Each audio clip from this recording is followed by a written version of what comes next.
Good morning friends, my name Prashant. Pappu day में आपका स्वागत है। तो दोस्तों, नवरात्रि का महीना चल रहा है, तो जय माता दी दोस्तों, सभी लोगों को जय माता दी।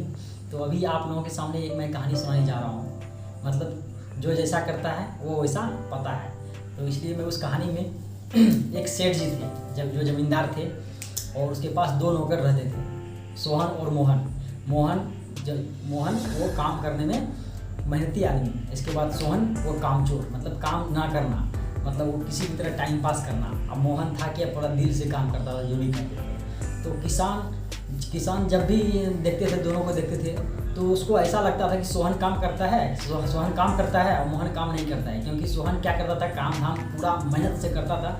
इसके बाद वो डेली आकर के क्या करता था, खेत में काम करना होता था, तो खेत से डेली आकर के अपना पैर हाथ धो के बैल को नहवा के साफ उफ करके आता था। और सोहन क्या करता था, वो डेली खेत में वो अपने मस्ती से, मतलब कोई काम नहीं करता था, आराम से जाके खाट लगा करके सो जाता था। इसके बाद वो खाट लगा करके सो जाता था। इसके बाद दिन भर फिर शाम आता हो, शाम होने को टाइम में वो पैर में मट्टी लगा लेता था, ये सब लगा करके। इसके बाद वो क्या करता था, चल देता था। तो सेठ जी, जमींदार जी देखते थे, अरे बाप रे, सोहन के पूरा शरीर में मट्टी लगा हुआ है और मोहन के शरीर में पूरा साफ सुथरा है। एक मोहन ही कमजोर है, सोहन कितना अच्छा है। सोहन जो बहुत मेहनती करता है, बहुत मेहनत करता है। सोहन को बहुत मानने लगा, बहुत मतलब प्यार देने लगा, जबकि सोहन कमजोर था। मगर सेठ की नज़र में क्या था कि सोहन बहुत काम करता है, मगर यहाँ पर ईमानदार कौन था, मोहन ईमानदार था। तो एक दिन की बात है, काम करते करते, मगर हाँ एक बात और थी कि मोहन को मालूम था कि सोहन काम नहीं करता है, दिन भर वो सोया रहता है, काम धाम नहीं करता है। मगर तब पर ही बेचारा वो कुछ नहीं बोलता था। क्यों नहीं बोलता था? क्योंकि सोचा कि मेरा क्या जा रहा है, वो तो सेठ जी जाने, जो जैसा करेगा वैसा पाएगा। उसके मन में मतलब सच्चाई, दिल का नेक इंसान था मोहन, जो ईमानदारी से काम करता था। तो अब तो सोहन का राज था, और सेठ जी इतना खुश हुए सोहन को देख करके। इतना मेहनत करता है, मट्टी उट्टी शरीर में लगा हुआ है, महिला को चला रहता है, काम करते करते परेशान रहता है। तो बोला, तुम मेरे घर पे ही रहो, उस खोली जो तुमको खोली दी है वहाँ से छोड़ो, तुम मेरे घर पे रहो, वहीं पे खाना पीना खाओ, वहीं पे रहो। सोहन को, जो कि कामचोर था, मगर सेठ की नज़र में अच्छा था, एकदम पूरा एकदम नहीं, बहुत अच्छा करता है काम। तो उसको घर पे रखने लगा एकदम। अब तो उसका और मतलब जीवन जो होता है, सोचता है हम धन्य हो गए, आहा, अब तो और अच्छे से दिन करने लगा। तो एक दिन की बात है, अब क्या करे, अब जो काम नहीं करता है, तो वो खाना खाता कैसे, खाना खाएगा, उसको पचेगा नहीं। तो सेठ जी के घर में रसोईया रहता था। जो रसोईया रहता था वो खाना, तो वो बहुत दिन से देख रहा था सोहन और मोहन को, कि मोहन को देखते हैं, खाना भी देते हैं, वो भरपेट खाना खाता है मोहन, और खा करके तुरंत बिछावन पे जाकर आराम से सो जाता है। और सोहन क्या करता है कि वो खाना भी कम खाता है, खाना बर्बाद भी करता है, और रात भर सोता भी नहीं है। क्यों नहीं सोता है? यहाँ तो ये बात था, सोहन तो कामचोर था, दिन भर खेत में सोता था। और मोहन को क्या था, मोहन दिन भर काम करके आता था, बेचारा थका हारा, जल्दी खा के सो जाता था। और इसी बात को लेकर के आप ये रसोईया के मन में, दिल में खटका कि कहीं न कहीं दाल में कुछ गड़बड़ है। तो एक दिन रसोईया ने क्या करा कि तो मालकिन को बताई, सेठानी को बताई कि ऐसा बात है, हमको कुछ लग रहा है, सोहन का कुछ बर्ताव हमको समझ में नहीं आ रहा है कि कुछ दिन पहले इसका अभी रवैया देख रहे हैं कि खाना पीना खाता भी नहीं है सही से, खाना बर्बाद भी करता है और रात भर सोता भी नहीं है। क्योंकि तो ये जब सेठानी को पता चला, तो अब सेठ से बात किए कि देखिए ऐसा बात है, तो आप लोग तो आप एक बार देखिए, दोनों को देखिए क्या हो रहा है, कैसा हो रहा है, कैसे काम कर रहा है, एक बार तो।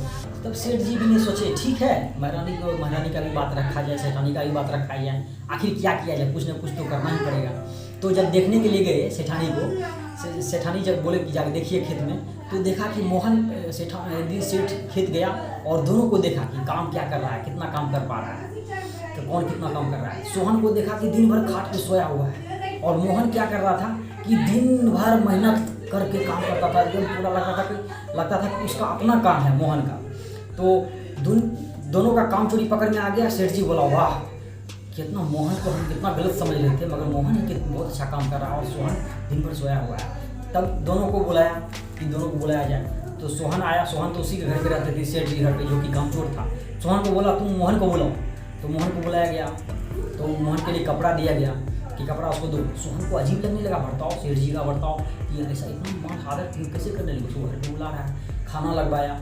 इसका बोला, इसके बाद सोहन को रहा नहीं गया क्योंकि जलन के मारे, क्योंकि उसको इतना आदर मिलने लगा ना। तो सेठ जी बोल दिया, सेठ जी को बोल रहे हैं सोहन कि इतना आप ऐसा क्यों कर रहे हैं, इतना इसको कि ये कौन सा काम करता है हम कहे। तब सेठ जी के मुंह से खुल गया, मैं सब तुम लोग का काला चिट्ठा देख लिया, तुम कुछ नहीं करता है और मोहन दिन रात काम करता है खेत में, और तुम किसी कामचोर है, तुमको यहाँ से नौकरी से निकाला जाता है। अब सोहन रोने लगे कि मेरा वो क्या करे ना करे।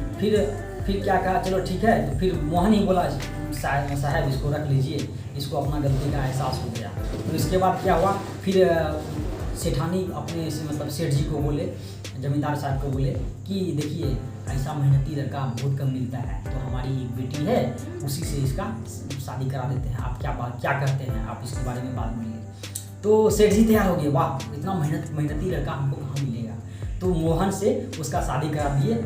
और तो अब राजा की तरह रहने लगा। अब जमींदार था तो बोला, बेटा हमको एक ही बेटी है, इसका ध्यान रखो, और तुम मेरे यहाँ ही घर जमाई बन के रहो और सुखी से जीवन रहो।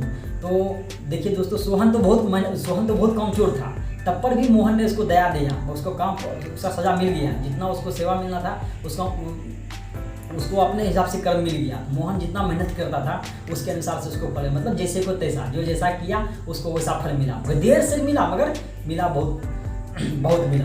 तो इसलिए दोस्तों, हम लोग जैसा कर्म करते हैं उसी अनुसार से हम लोग को भगवान फल देते हैं। तो दोस्तों, जैसे को तैसा, ये कहानी कैसी लगी आप लोग कमेंट में जरूर बताइएगा। थैंक यू दोस्तों। आपको बस सब्सक्राइब करें दोस्तों, लाइक करें, और इसी तरह चैनल को आगे बढ़ाएं, और भी अच्छी कहानी हम इसको आगे लेके आएंगे। तो थैंक यू दोस्तों, जय माता।